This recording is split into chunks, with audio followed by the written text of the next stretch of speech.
Paul, a fantastic result here at Altrincham, especially after the game at Latimer Park where we were outclassed at 2-0. A game really, how have we won this one?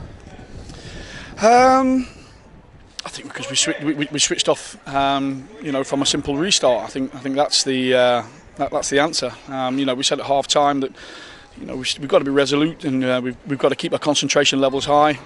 Especially with the way that Altrincham are going. It's a fabulous home record and for me a very good side. So what was disappointing is we conceded from a restart, which is we don't usually do. So but the boys have worked extremely hard. We've asked a lot of questions of a good side, and like I say, with a little bit more sort of guile and sophistication, probably scored another goal or so.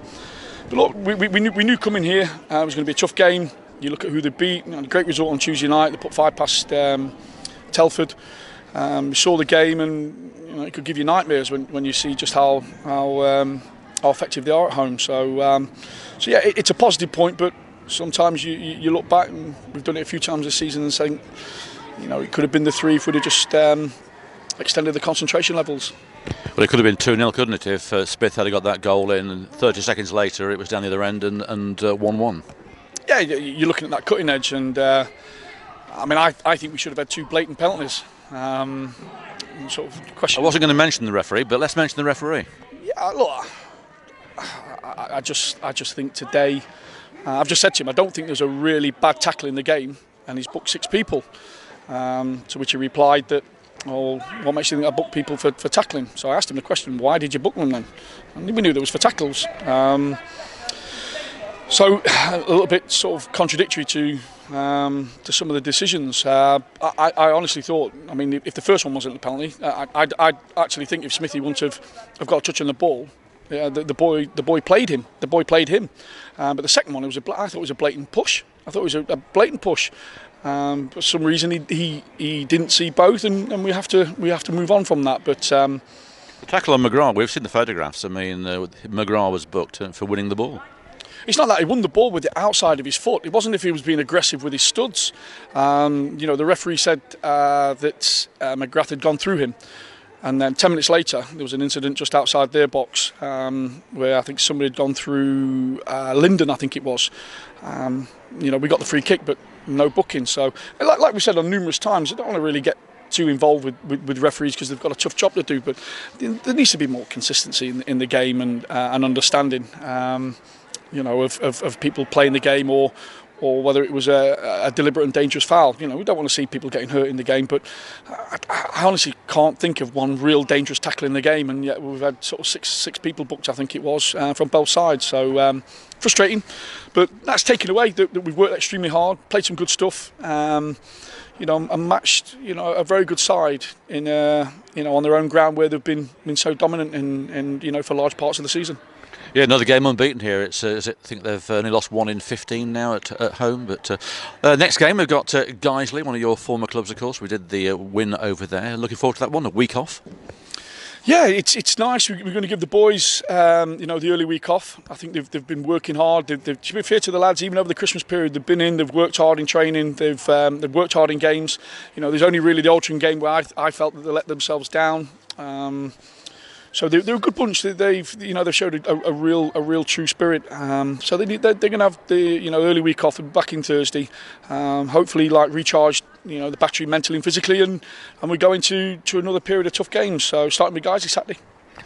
Might have Kelly back by Saturday. Again, that's another selection headache for you, which must be quite nice now with a squad of players to choose from. Yeah, I think the squad's developing nicely. For a long time, I've looked at the bench today and think that we could mix and match. To be honest, I said before the game to the players that the squad's getting strong now. Kelly will be available for next week. We made the decision. He was probably available to come on for 20 minutes a day, but with hamstring injuries, we want to be 100% certain because he's he's a good player for us. And you look at today's game, it was his kind of game today in terms of getting hold of the ball and being creative. So yeah, he'll be back for next week. Look, players can't afford to rest now, Paul, because the squad's getting stronger, like I say, and that's because we've freed up one or two have moved on. It's freed up a little bit of money. We're trying to utilise that as best we can and get a few bodies in and add to the quality that we've got. It's good news with Jason Law also and Matt Taylor with their extension on loans, etc., and also with Sam Meakin coming in and the new players that featured against Brackley. Is there not a headache for you, but it must be nice to have a selection to choose from, as I say. Yeah, it's a lovely headache, Paul. It's a lovely headache. It's probably a headache for the players now. Players, they want to play, don't they? Yeah, everyone wants to play, and they understand what's needed. They understand the work ethic. They understand what we expect of them, and players have to perform now. If they don't, I've got no favourites. I have no favourites in the dressing room. Every club I've been at, I've never had any favourites.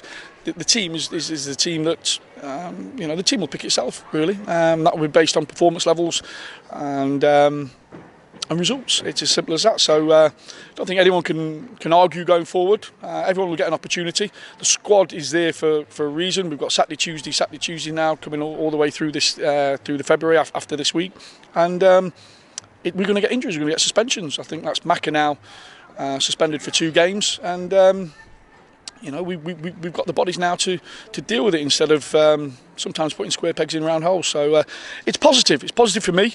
I think if I'm a player, I take it as a positive because my performance levels have to be consistent and even probably have to become higher. So yeah, it's all positive. We're building the right way. Still got a major task on our hands to complete what we want to do this season, which is to stay in this league. But I think there's positive conversations in terms of, once again, building the foundations and building this club in the right way. And we'd like to say, medium to long term, we want to be where this club that we play today is, and knocking on the door of those playoffs and dare I say, looking at promotion. But first and foremost, let's we need to complete the task this season and make sure that we're in the Conference North next year. Okay, Paul, thank you very much for that, and we'll see you against Guiseley. It should be a good one. Thank you. Yeah.